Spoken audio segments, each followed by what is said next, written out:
తెల్లారం అయిపోద్ది. పచ్చి మంచీలు దాక్కోడు. అటు ముగ్గురున్నారు. ఇటు ముగ్గురు కూర్చున్నారు. మయుముగా వేన పెంకన్న కూర్చున్నాడు. తల్లి గారు నోము నోస్తుంది. కుమారులు పూజ నమస్కారాలు చేస్తున్నారు. మీ తల్లి గారట రోజు ఉదయం 7:30కి ప్రసాదం పెట్టేవారు. అవును. ఆ రోజునమ్మ నోము నోస్తున్నారు. అవును. 1 గంట అయిపోదు టైము. యాన పెంకలకు ఆకలేసేస్తుంది. అవును. ఇదేమిటి? అమ్మగారు 7:30కి ప్రసాదం పెట్టేవారు. అవును. ఇవాళ 1 గంట అయింది. ఏమి ప్రయోజనం? ఏం సేవలు? కడుపు నిండా భోంచేస్తే దేవుడు, భోంచేయకుండా దేవుడు ఎక్కడ ఉన్నాడు? ఉంటే అన్న తమ్ములు 6 ఉపాసం ఉంటారు. నేనుండగలనా? ఆకల బాధను ఆపుకోలేకపోతున్నాను. తల్లి తండ్రిని ఆలోచించకుండా అవును వంటగదిలోకి వెళ్ళిపోయి చుట్టుగా ప్రసాదం భోంచేస్తున్నాడు. భోంచేస్తూ కన్న తల్లి చూసి, ఓ వేన పెంకన్నా, నా గర్భములో పుట్టి ఎప్పుడు పని చేసావు? నా ఇంట్లో కాని నా గోత్రంలో గాని ఉండదగ్గనంటి వాడువు కాదయ్యా.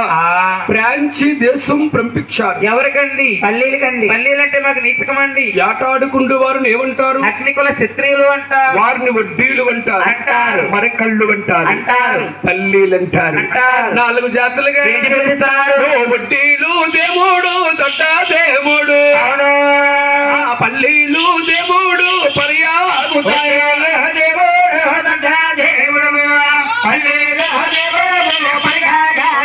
వడ్డీలందరూ కూడా నిండి 4 గంటల వేళప్పుడు ఏటికెళ్తారు. అవును. ఏటికెళ్ళినప్పుడు పాసు ముఖముతో బొంగ భుజాన్ని వేసుకుని వేన పంకిన గుడి పక్క నుంచి వెళ్ళాలట. అవును.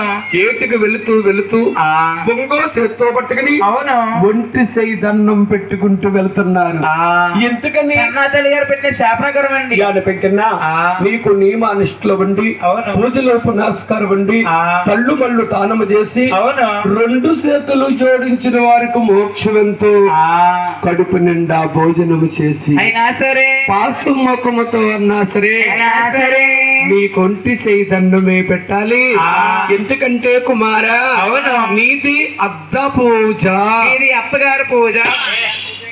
అమ్మాయి కూడా అత్తగారు పూజ అంటే అమ్మాయి కూడా అత్తగారు పూజ అంటే తెలియదండి. కొత్తగా పెళ్ళైన పెళ్లి కొడుకులు ఉంటారా? పెళ్లి కొడుకులు తొలిమాట అత్తారింటికి వెళ్ళగానే అత్తగారినే పూజించారు. ఒరే బాబు, కొత్త పెళ్లి కొడుకు అత్తయ్య ఎంత పూజింటారు అంటే మన గుడి కోసం. మరి భార్య గారిని పూజింటే మోక్షం లేదండి. మా ఆయన గారు డ్యూటీ నుంచి వచ్చేసారు. తెస్తారో, పువ్వులు తెస్తారో, సినిమాకి తీసుకెళ్తారో, బీచ్ తీసుకెళ్తారు.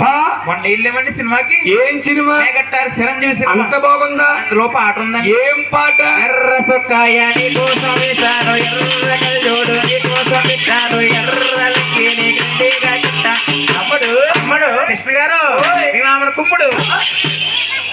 అత్తగారు పూజ కాదు, అర్ధ పూజ, సగము నోము అని తల్లి చెప్పించిందండి. వడ్డీలు వేటకెళ్ళినప్పుడు సేదన్నాలు పెట్టా. అక్కడికి 5 అబ్బాయిల నుంచి ఆయన మరి ఆరొక్క గర్భాని ఎవరు జలమాను. మన వాడ పిల్లకెళ్ళా స్వామి జలమారు.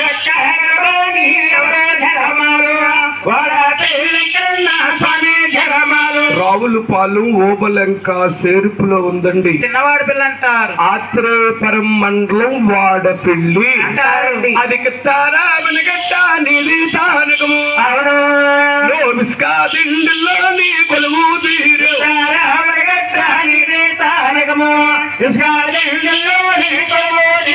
మనందరం కూడా వాడపిల్లి అంటున్నామండి. ఆ గ్రామాన్ని కిత్తారామనగడ్డ అంటారు. ఇసుక దిండుల్లో కొలువు తీరున్నాడంటే గోదావరిలో వచ్చాడు వాడపిల్లి వెంకటేశ్వర స్వామి. గోదావరికి వచ్చి వాడపిల్లి ఇసుక దిండులో ఆగిపోయాడు. ఆంధ్రాలో ఎన్నో విగ్రహాలున్నాయి. శీలా విగ్రహాలు. వాడపిల్లి వెంకటేశ్వర స్వామి అండి. చంద్రకంటి బొమ్మ చెక్క విగ్రహం అండి. స్వయంగా వెలిసాడు. ఆ భగవంతున్నమ్మ వేడి శనివారాలు స్వామి దర్శనం చేసుకుంటే అనుకున్న పనులు అవుతున్నాయి. ఒక గృహము కట్టుకోవాలన్నా, ఆడపిల్ల పెళ్లి చేయాలన్నా, వ్యాపారాల కోసం, బిజినెస్ల కోసం, ఉద్యోగాల కోసం, సంతానం లేనంటి వారు ఎందరెందరో మహానీయులు